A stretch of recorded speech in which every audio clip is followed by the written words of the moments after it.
Patriot Mobile is America's real Christian conservative wireless provider. In August, Patriot Mobile donated almost 1,000 In God We Trust framed posters to North Texas schools.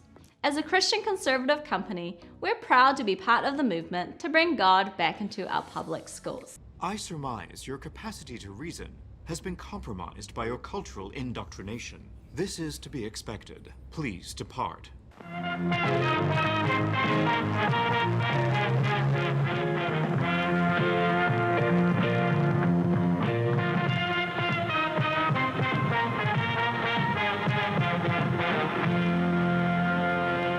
Hey everyone, JL here, and welcome back to Bridge the Divide, where I examine irrational beliefs, the irrational behaviors that often follow, and how we, with education, rationality, and reason, can bridge the societal divides that they create. Most of you out there, especially those living in Texas, may have recently heard about how a Texas-based mobile phone company recently celebrated its takeover of 4 school boards. And while it seems a little weird on its face, I promise you, it gets so much worse. And it's something that all citizens in this country should be deeply concerned about. In 2012, Chris Wilson started up a small mobile phone company called Patriot Mobile, which branded itself as the only service for Christian conservatives. His goal was to use the company to raise money for conservative Christian politicians by contributing a small portion of each customer's bill to support their election bids. His plan was formed in response to Credo Mobile in California, who did the same thing very successfully for Democrats in 2012. Now, fast forwarding to the insanity that was 2021,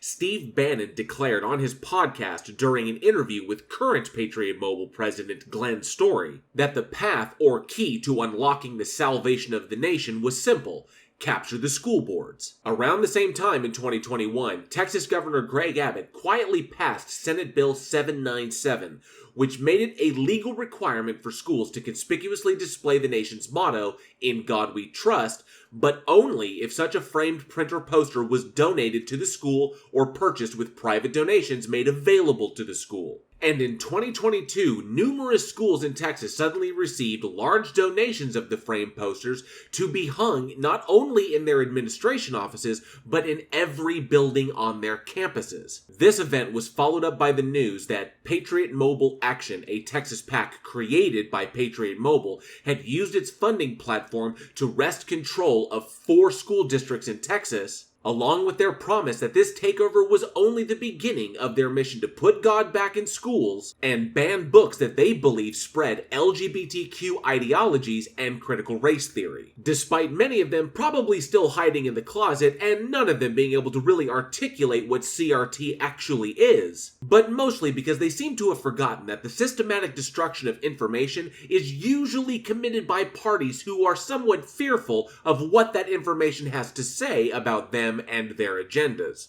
And then it was revealed that it was also Patriot Mobile Action who donated all of the posters that must now be legally hung in all of the campus buildings that they're donated to. Now, given the somewhat extreme nature of that coincidence, you may ask, what exactly is the connection between Patriot Mobile and the Texas government? When he was getting his start in politics, Patriot Mobile founder Chris Wilson worked directly on the campaigns of Texas Senator Ted Cruz. And Patriot Mobile Action's current executive director is Lee Womgans, a Texas real estate agent and wife of lawyer and former Southlake, Texas Mayor Andrew Womgans, who worked very closely with and whose rhetoric is deeply inspired by Donald Trump. What makes this so disturbing is that what initially appears to be just another red state looking to consolidate its voting base is actually a rare look into the madness that is Christian dominionism in action. Christian dominionism is a fringe strand of Christian theology that the far right have rumored onto as a rallying cry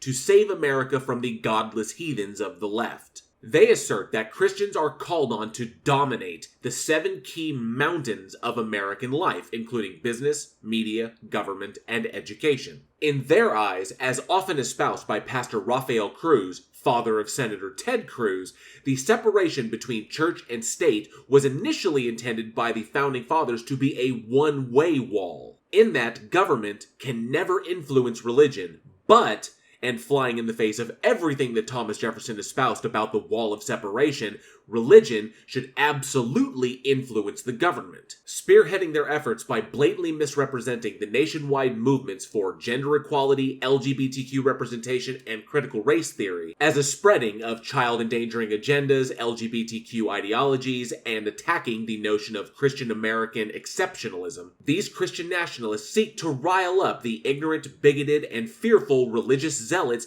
in predominantly rich white suburbs like Southlake, Texas, all in a concerted effort to twist our fundamentally secular nation into a radical Christian theocracy. Fortunately, many other states are seeing through this nonsense and upholding the Establishment Clause of the First Amendment and shutting down this group's attempts to take control of our public education system.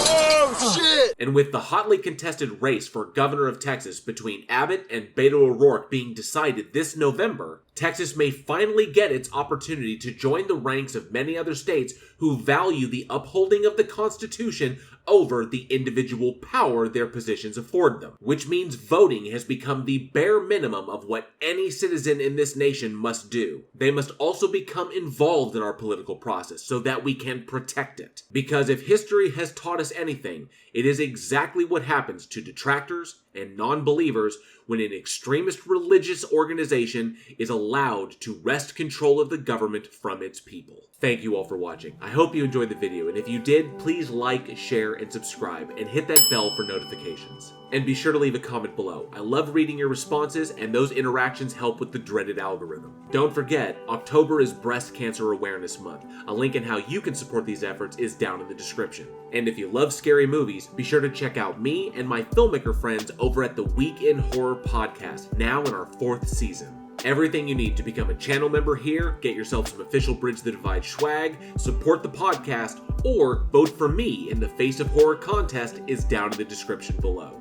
Once again, thank you all so much for your continued support, and as always, be safe, be excellent to each other, and together, we can bridge the divide.